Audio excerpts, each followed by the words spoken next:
네, 여러분 안녕하세요. 뉴스입니다. 우리가 흔히 돼지목에 진주목걸이라는 말을 합니다. 윤석열 정부의 행태를 보면서 저 말이 생각이 났습니다.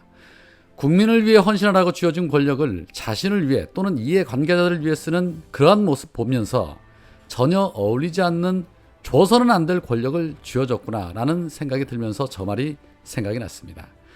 특히 윤석열은 쥐어진 권력으로 오로지 전 정부의 정치 복만을 하기 위해 남용하고 있다는 비판을 받고 있음에도 불구하고 전혀 아랑곳하지 않기 때문에 현재 국민들로부터 심판을 받고 있는 중입니다. 그런데 거기에 더해서 전 정부 인사로 구분되고 있는 국민권익위원장과 방통위원장을 몰아내기 위해 유치찬란한 짓까지 벌이고 있습니다. 윤석열 정부는 감사원을 통해 국민권익위에 표적감사를 단행했습니다. 그러면서 트집을 잡은 것이 바로 전현희 위원장의 근태 문제를 지적하고 문제를 삼았습니다. 윤석열은 취임하자마자 첫날부터 지각을 했는데 윤석열에 대한 감사부터 해야 하는 것이 순서가 아닐까 싶습니다. 이에 전현희 위원장이 작심한 듯 자신의 페이스북을 통해 이런 말을 했습니다. 이번 감사를 계기로 대통령 포함 장관급 이상 정무직 고위공직자들 출퇴근 시간 등 근태 관리 기준 만들 것을 제안한다. 국회 감사원장 근태자료 요구의 감사원은 감사원장 별도로 출퇴근 시간 관리를 하지 않고 자료 제출도 못한다고 답변을 했다. 감사원이 스스로 자인한 답변처럼 정부는 업무 범위와 근무 장소 및 업무 행태가 다양한 장관급 이상 정무직 고위공직자의 경우에는 출퇴근 시간과 장소 등 별도의 근태 기준을 두고 있지 않다. 정해진 기준은 없으니 출퇴근 시간 관리라는 개념도 없다. 장관들이 만약 주 100시간 넘게 업무를 하더라도 기준이 없으니 시간의 초과 근무 수당이라는 개념도 없다. 그럼에도 불구하고 감사원이 서울과 세종을 오가며 근무하는 장관이 오전에 서울 업무 후 오후에라도 세종으로 가는 것을 지각이라고 하려면 세종에 오후에라도 가지 않거나 아예 가지도 않는 장관들의 경우 감사원 잣대로는 상습 결근이 되는 셈이니 더 심각한 복무기간 위반이다. 감사원은 권익위원장은 감사원장과 다른 부처장관들과 똑같이 정무직 고위공직자로서 출퇴근 시간 관리가 없음을 알고 있음에도 불구하고 권익위원장만 표적으로 다른 장관들에게는 적용하지도 않는 상습 지각이라는 부당한 프레임을 씌우며 이례적 감사를 하고 있다. 감사원 잣대로 보면 상습 결근으로 심각한 복무기간 위반인 장관들에게도 권익위와 똑같은 기준과 잣대로 공정하게 감사하라 라고 따졌습니다. 그러면서 권익위원장 표적으로 감사원장과 다른 장관들과 다르게 억지식 출퇴근 시간 근태 기준을 적용해 상습 지각이라는 망신주기식 명예훼손을 한다면 이는 사표를 내지 않는 권익위원장에게 사퇴 압박을 하기 위해 찍어내기식 명예훼손 표적감사 및 직권남용 감사임을 자인한 셈이다 라고 강조했습니다. 그러면서 이제라도 감사원은 권익위에 대한 직권남용 표적감사를 중단할 것을 강력하게 요구한다. 이참에 이번 권익위원장 감사원 감사를 계기로 대한민국의 공정과 상식을 위해 제안한다.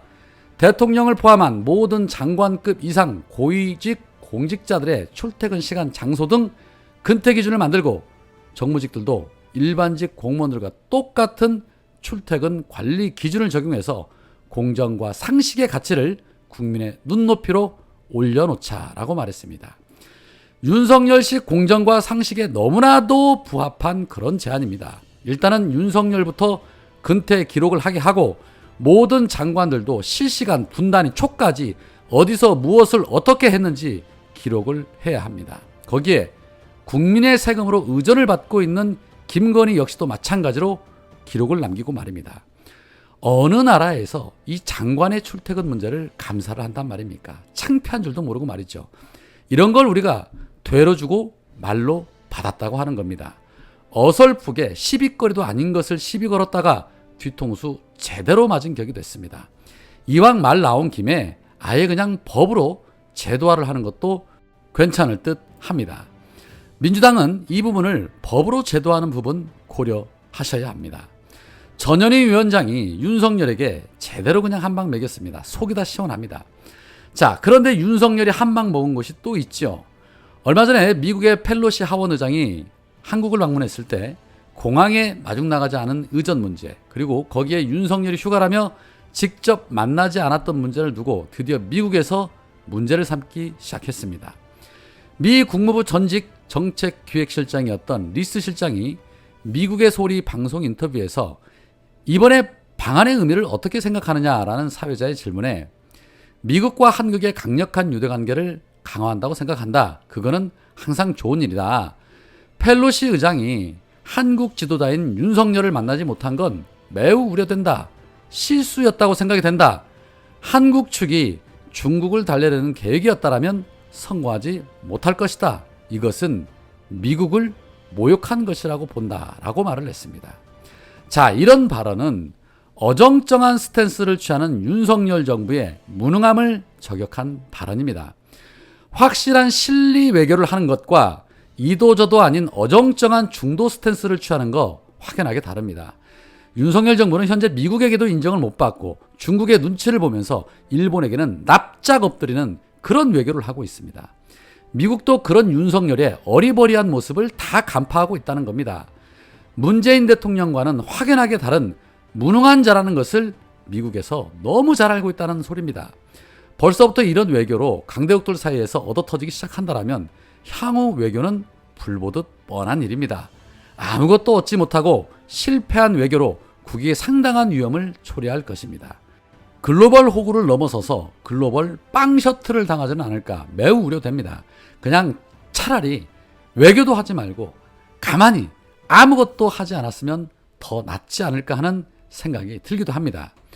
자, 그런 가운데 한동훈의 휴대폰이 결국에는 한동훈의 손으로 다시 넘어갔다는 보도가 있었습니다. 재항고 사건으로 아직 사건이 끝나지 않았음에도 불구하고 검찰은 한동훈에게 시급하게 휴대폰을 돌려줬습니다. 검찰 압수물 사무규칙에 따르면 검사는 불기소 처분된 고소고발 사건에 관한 압수물 중 중요한 증거 가치가 있는 압수물은 그 사건에 대한 검찰 항고 또는 재정 신청 절차가 종료된 후에 환부해야 한다라는 규칙이 있음에도 불구하고 재항고 중인 사건에 대한 압수물을 주인에게 돌려준 것입니다. 다시 말하지만 앞으로 대한민국 검찰은 아이폰 비밀번호를 절대 풀지 못할 것입니다. 그리고 또 풀어서도 안 됩니다. 너무 좋은 선례를 남겨줬기 때문에 행여나 문제가 있을 것 같은 분들이라면 아이폰을 권장해 드립니다. 한동훈 휴대폰 소식이 나올 때마다 왜 이렇게 박범계가 원망스러워지는지 모르겠습니다. 저것만 제대로 풀렸다라면 작금의 대한민국은 달라지지 않았을까 하는 생각에 너무너무 아쉬움이 남습니다.